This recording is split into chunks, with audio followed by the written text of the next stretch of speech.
Bonjour tout le monde, nous revoici pour une vidéo tutoriel donc du bonnet qui fait partie du kit Snood bonnet à pompons.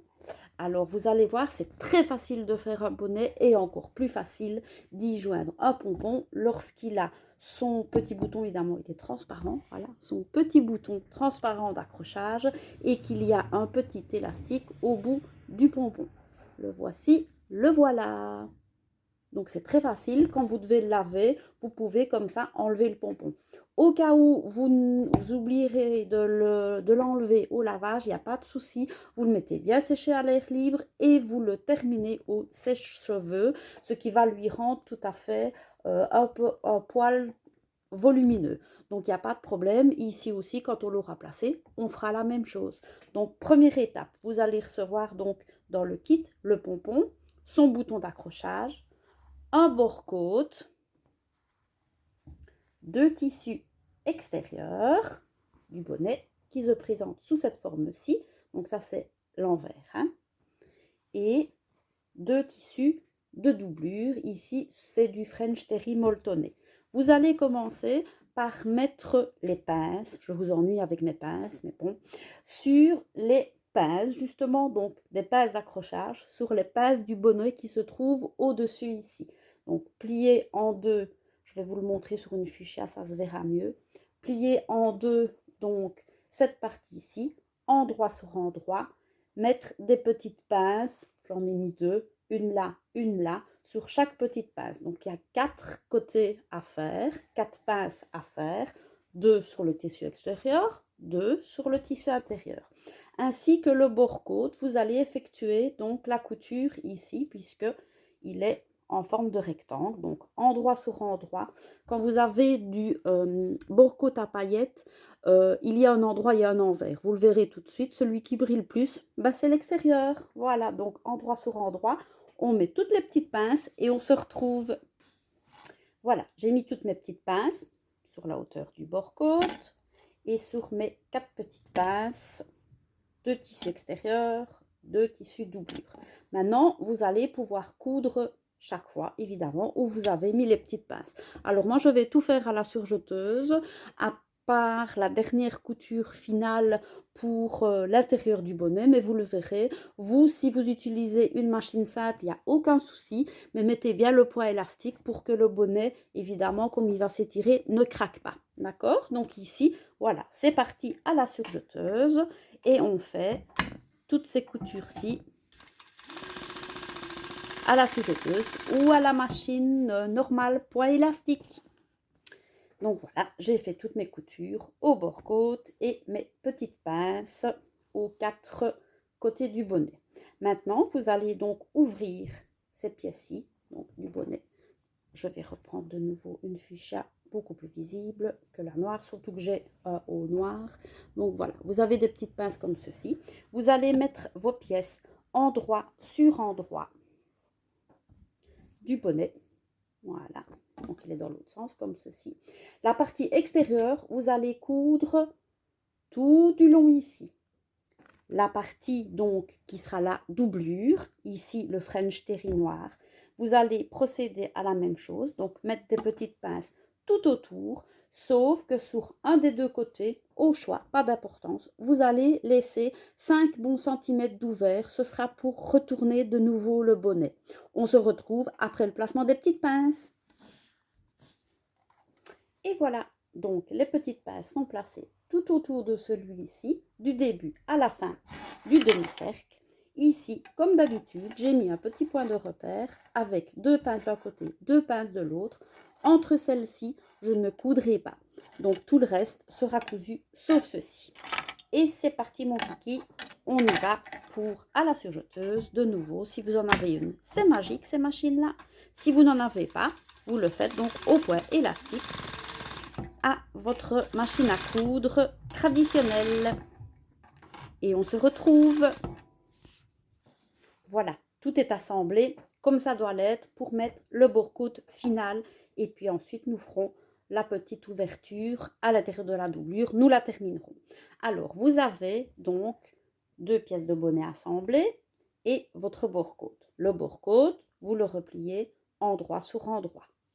Moi, je mets une petite pince de nouveau sur ma couture et une petite pince à la moitié où vous avez le pli de tissu. Comme ça, je sais que je vais mettre une couture là et l'autre côté, ce sera le pli. Comme ça, mes fronts seront bien répartis tout autour de mon bonnet.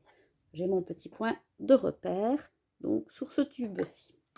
Ensuite, je prends ici mon extérieur ou la doublure, peu importe dans quel sens vous allez le faire.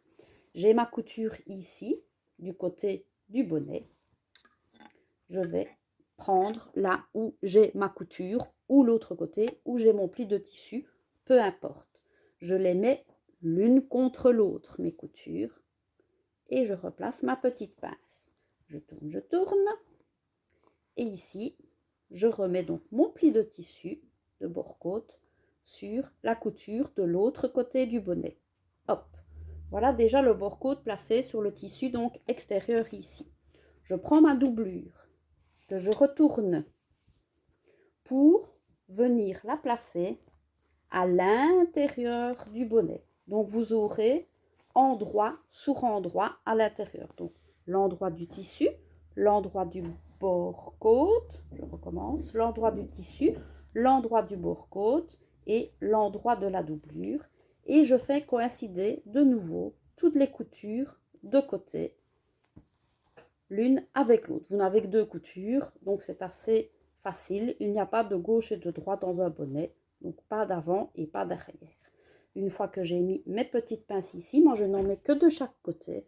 Je vais coudre donc ça en tirant un petit peu sur mon bord-côte pour coudre tout autour du bonnet et que vous saurez retourner malgré tout grâce à l'ouverture de votre doublure. J'effectue cette couture-là, je vous la montre, on n'a plus qu'à le retourner. Et voilà, donc j'ai effectué toute la couture comme ceci. Ça a l'air de gondoler, ça ne gondole pas du tout. Donc, hop, si j'ouvre, j'obtiens ça. Tout est sur l'envers. Vous cherchez votre petit trou, qui est facilement, évidemment, trouvé, et vous retournez tout le bonnet par ce trou-là.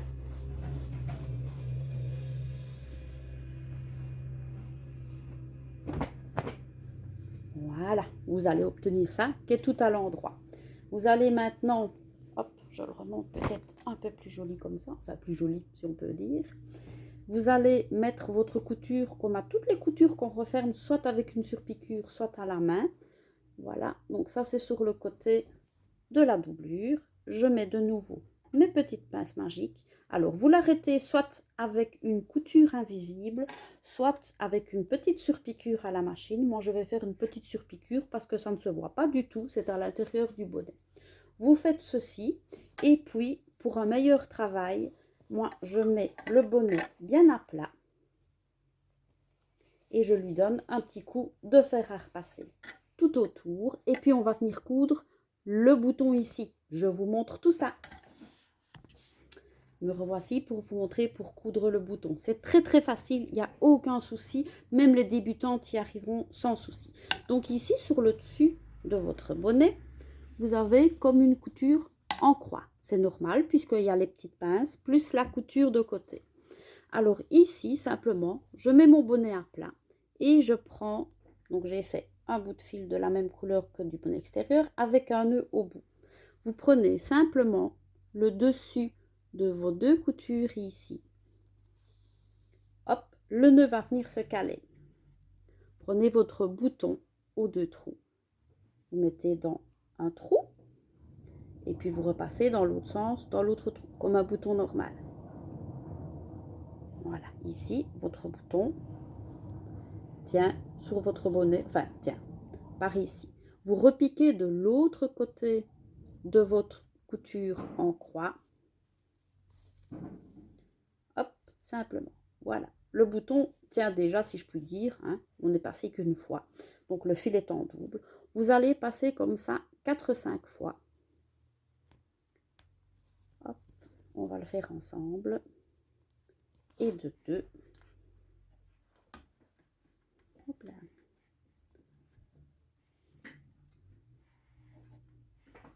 Voilà, c'est accroché au pied de biche de la surjeteuse. Et voilà 3 fois. Et voilà 4 fois. Donc simplement sur le dessus de votre couture en croix. Après avoir piqué 4 fois le fil double, on va tourner 2 fois autour du bouton. On va retourner une 3e fois en tenant le fil comme ça et en passant l'aiguille dans l'autre, ce qui va faire un petit nœud en dessous de votre bouton. Évidemment, pour vous le montrer, c'est compliqué, mais comme ça, ça fait un petit nœud en dessous de votre bouton. Et puis, vous faites 2-3 points à la main, comme ceci, sur le dessus du bonnet. Vous remettez votre aiguille dans la boucle et vous tirez une fois. Le nœud est fait. On repique encore une fois et ça y est, il ne se détachera jamais plus de sa vie. Hop, on coupe le fil, bien sûr, et vous n'avez plus qu'à attacher votre bouton. Je vais essayer de retrouver le petit élastique. C'est des petits, donc on les cherche un petit peu. Hop, et vous allez donc attacher votre élastique dans le bouton. Voilà, comme ça, il est sur le dessus. Et je vais le passer un petit coup au fer à repasser. Vitesse la plus rapide que vous avez, mais avec froid. Il n'y a pas besoin que ce soit chaud, hein, n'est pas mouillé, il n'a pas froid le pompon. Donc vous passez simplement ça au au sèche-cheveux. Le bonnet, vous pouvez le repasser sans problème, même celui-ci qui a des petites paillettes, moi je mets sur température laine et il n'y a aucun problème. Et vous aurez un bonnet tout beau, tout fini. Je vous remonte ça après un coup de soufflerie au sèche-cheveux. Voilà notre pompon, tout mignon, tout beau, tout gros. Et votre bonnet qui est retourné avec la doublure bien chaude à l'intérieur. Son pompon donc qui est amovible avec le bouton que vous n'avez plus qu'à mettre ou sur votre tête ou celle de votre enfant. Voilà, à bientôt pour d'autres tutoriels.